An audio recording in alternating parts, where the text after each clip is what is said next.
नमस्कार श्रोताओं, मैं डॉक्टर पूनम चंद्रलेखा, संपादकीय सलाहकार सदीनामा की ओर से प्रस्तुत कर रही हूँ बुधवार 16 दिसंबर सन 2020 का संपादकीय, जिसे लिखा है हमारे संपादक जितेंद्र जीतांशु जी ने, जिसका शीर्षक है बैटल ऑफ बंगाल।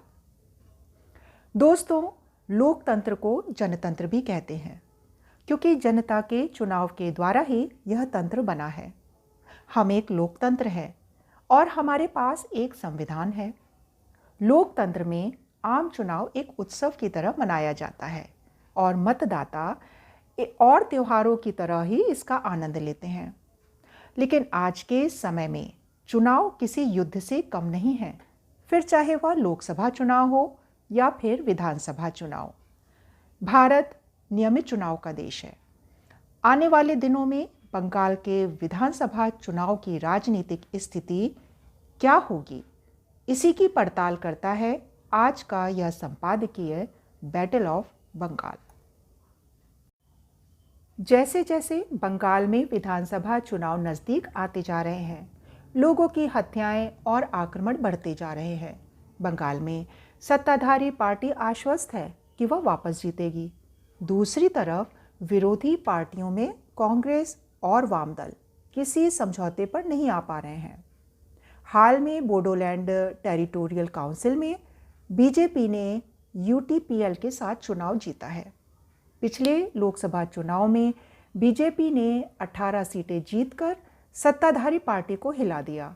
सत्ताधारी दल ने कॉरपोरेट तरीके को अपनाते हुए चुनाव रणनीतिकार टीके की सेवाएं ली हैं और सत्ताधारी पार्टी के संगठन में अंधाधुंध परिवर्तन किए हैं। कई जिला अध्यक्षों को हटाया गया है। पार्टी में मजबूत संगठनकर्ता शुभेंदु अधिकारी को पद छोड़ने की स्थितियां बनी हैं।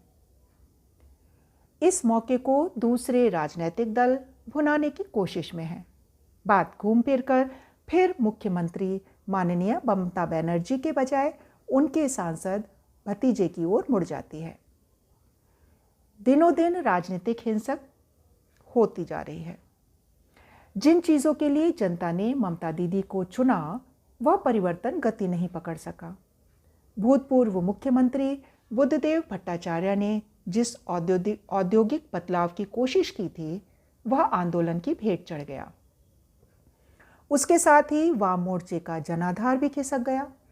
खानदानी कांग्रेसियों के वोट आज भी कांग्रेस के हैं, लेकिन वो कोई ताकत नहीं बन पा रहे।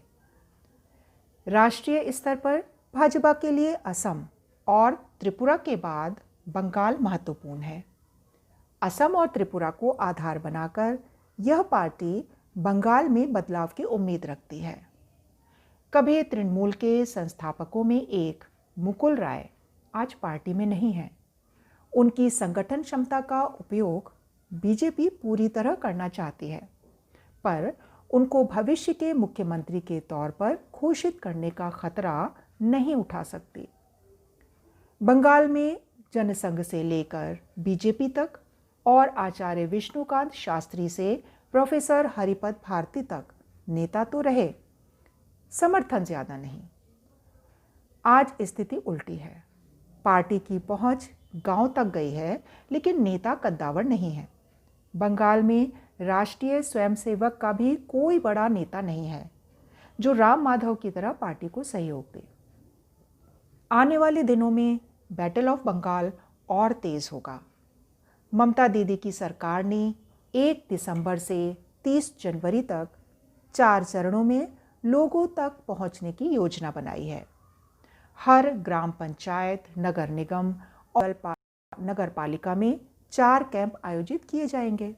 इस तरह 12 सरकारी योजनाओं को लोगों के द्वार तक ले जाया जाएगा, जिसका नाम दिया गया है दुआरे सरकार, यानी आपके दरवाजे पर सरकार।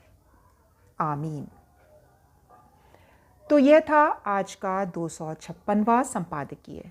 कल एक और नए विषय के साथ हम फिर उपस्थित होंगे। तब तक के लिए नमस्कार।